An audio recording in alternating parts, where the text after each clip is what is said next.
Spanish has a lot of verbs and a lot of conjugation for those verbs, and in this video, I'll go in depth and explain how this fundamental actually works. I like to call this the primary fundamental of Spanish because it's the first system of the language where you'll need to think in terms of translation, unlike memorization from the previous video. Conjugation basically means that you're modifying a verb so that it fits the pronoun that you're writing the verb into. And speaking of pronouns, here's their syntax in case you forgot from the previous video. Before I show you how to properly conjugate verbs, I'd first like to present a new concept of thinking and learning, and it's something that I haven't talked about before, and also, it's something that educators in schools don't talk about, and that is something I call realism of thought. The whole point of this channel is to make languages look as easy as possible, along with understanding what to do with your learning in case you learn something new. And the reason I call this realism of thought is that the topic of verb conjugations makes you think of what verbs to use the most when speaking, and also knowing what pronouns to focus on. These are essential pronouns and verbs that you would realistically use when you decide to speak Spanish. I can tell you from experience that the way that most teachers teach this concept is by introducing a useless verb, like cantar, which means to sing, and then they tell you to conjugate this verb, and plug it with every single pronoun, and write a million sentences that are absolutely pointless. And one might say that it's a good way to teach conjugations because it teaches you how to conjugate verbs systematically. However, I don't like this statement because if you think about it, there is literally no point in saying some of these phrases they tell you to conjugate. For instance, when was the last time that you said the phrases they sing, or you all sing, or we sing? These are simple phrases that no one ever says conversationally, and therefore, there is no point on focusing on every single pronoun along with every verb. Don't get me wrong, but do you actively need to learn how to conjugate verbs, like verbs ending in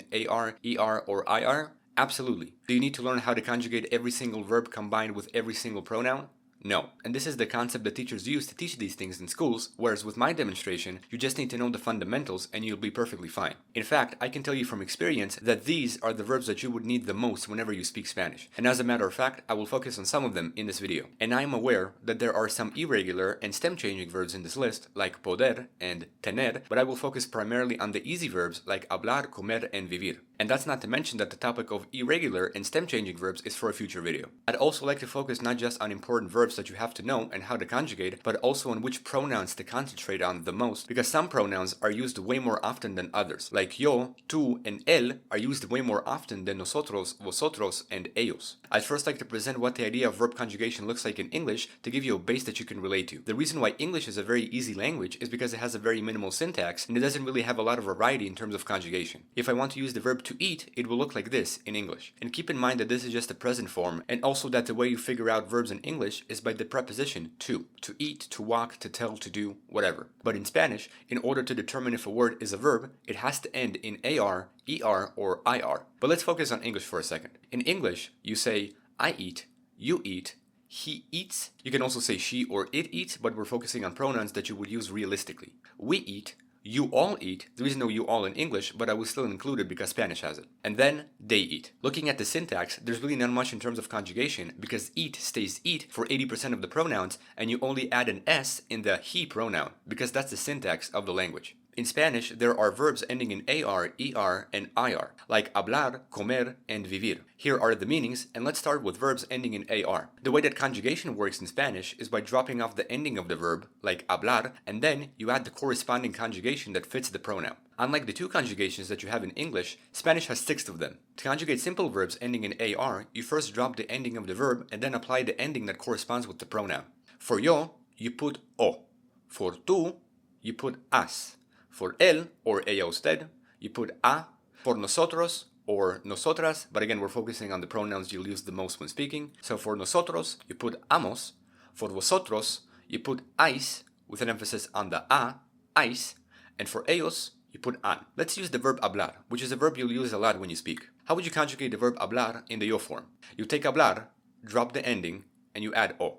So you get hablo. The more you try this concept, the faster you'll get it. For tú, you get hablas. For él, or ella usted, you get habla. For nosotros, you get hablamos. For vosotros, you get habláis. And for ellos, you get hablan. Try not concentrating on these pronouns because the sentences that you can make with them are very minimal. All you have to know for now is how to conjugate verbs ending in AR using every pronoun, but you don't necessarily need to make 1,000 sentences with them. If you were to make phrases as examples, try focusing more on these pronouns. One important thing to note is that the same system for conjugation works for almost every AR verb out there, but I will not focus on all of them because there is no point. Plus, there are verbs like gustar and pensar that are topics for future videos. And also, I don't like giving examples whenever I show the first fundamental of Spanish because I believe that when you're learning the beginning, you can generate examples on your own by simply translating new vocabulary that you encounter in your personal life. Plus, as I said, as long as you know how to conjugate verbs, you're good to go, because by learning how to say yo hablo, you can already say many sentences like yo hablo español, yo hablo ruso, or yo hablo contigo. You already said a few sentences with the words yo hablo, and you can probably say more based on whatever you want to say. Next up, there are verbs ending in er, and these verbs follow a similar syntax as verbs ending with ar. For yo, you drop the ending of the verb and you put o. For tú, you put es. For él, or ella usted, you put e. For nosotros, you put hemos. For vosotros, you put eis, with an emphasis on the e, eis, and for ellos, you put en. Using the verb comer as an example, how would you conjugate the verb comer in the yo form? You take comer, drop the ending, and add o. So you get como. This word can also mean like, as in the sentence like I told him yesterday, but the meaning changes in context. For tú, you get comes. For él, you get come. For nosotros, comemos. For vosotros, coméis, and ellos comen. As I said again, try not concentrating on these pronouns because the phrases that you can make with them are mainly pointless. There is no point in knowing how to conjugate every single er verb because you'll never use all of them. I'm just using a useful verb like comer in order to show you how to conjugate regular er verbs. The last concept is verbs ending in ir. For yo, you drop the ending of the verb and put o. For tú, you put es. For él, you put e. For nosotros, you put imos.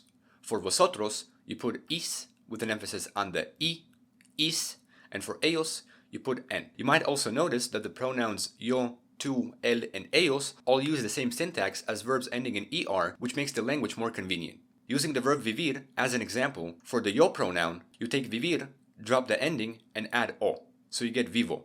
For tú, you get vives. For él, you get vive. For nosotros, you get vivimos. Vosotros, vivís. Ellos, viven. As I said again, there is no point in knowing how to conjugate every single ir verb because you'll never use all of them. So for now, I want to say that this is it for this video. I could have made it a longer video where I gave examples and maybe quizzed you on some of the topics that I showed today, but I prefer not to. I choose to end the concept here because I believe that this is a sufficient amount of information that one would need to know in order to understand verbs better. In this video, I just explained the fundamental of ar, er, and ir verb conjugation. Later, you can start making sentences using different verbs and expressing any thought that you have in mind in Spanish. This is the main fundamental of Spanish. This has been Conjugating ar, er, and ir verbs in Spanish. Thank you for watching this video, and hopefully I made your learning just a bit simpler.